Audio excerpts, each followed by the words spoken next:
धनंजय मुंडेंसंदर्भातली बातमी आहे। धनंजय मुंडे असं म्हणतायत की आता मला रिकामं ठेवू नका, काहीतरी जबाबदारी द्या। धनंजय मुंडेंनी ही मागणी केली पक्षश्रेष्ठींकडे। रायगडमध्ये कार्यक्रम होता। रायगडमध्ये प्रदेशाध्यक्ष सुनील तटकरे आणि त्यांची पत्नी यांचा सत्कार सोहळा आयोजित करण्यात आला होता आणि त्या कार्यक्रमामध्ये धनंजय मुंडेंनी मला काहीतरी जबाबदारी द्या अशी मागणी तटकरेंकडे केली आहे। यावर योग्य वेळी मुंडेंना संधी देऊ असं उत्तर सुनील तटकरेंनीही दिलं। दरम्यान धनंजय मुंडे यांनी मागणी ऐकून अनेकांच्या भुवया उंचावल्या।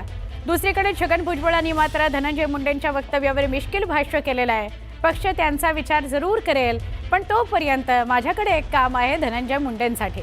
स्वर्गीय गोपीनाथ मुंडे आपल्याकरता जे ओबीसी आरक्षणाचं काम सोडून गेलेले आहेत त्यात तुम्ही सहभागी व्हावं, त्यामुळे गोपीनाथ मुंडेंचंही स्वप्न पूर्ण व्हायला मदत होईल असा टोला त्यांनी धनंजय मुंडेंना लगावलेला आहे।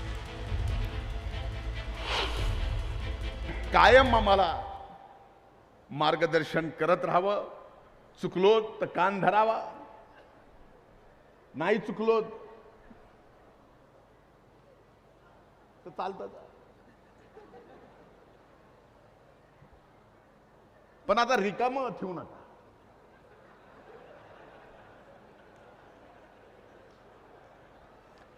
जबाबदारी कसं हीच विनंती करतो की मला काम द्या, त्याचा अर्थ वेगवेगळ्या पद्धतीने होत असतो। योग्य वेळेला या संदर्भातला निर्णय कारण त्यांनी राजीनामा दिला, काही कारणाच्यामुळे न्यायालयीन प्रक्रिया चौकशीची सुरू आहे।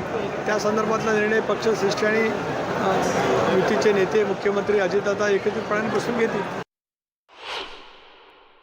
ते मला काही कल्पना मी ऐकलं नाही ते, परंतु आता त्यांनी तसं म्हटलंच असेल तर ते पक्ष जो आहे तो विचार करेल।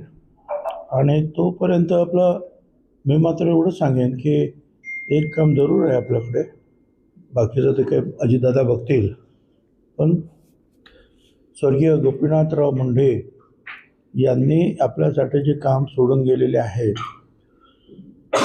ओबीसीचं आरक्षण करणे, ते काम मात्र जे आहे आणि त्याच्यामध्ये आपण सहभागी झालं तर बरं आहे, त्यांचं पण स्वप्न पूर्ण होईल।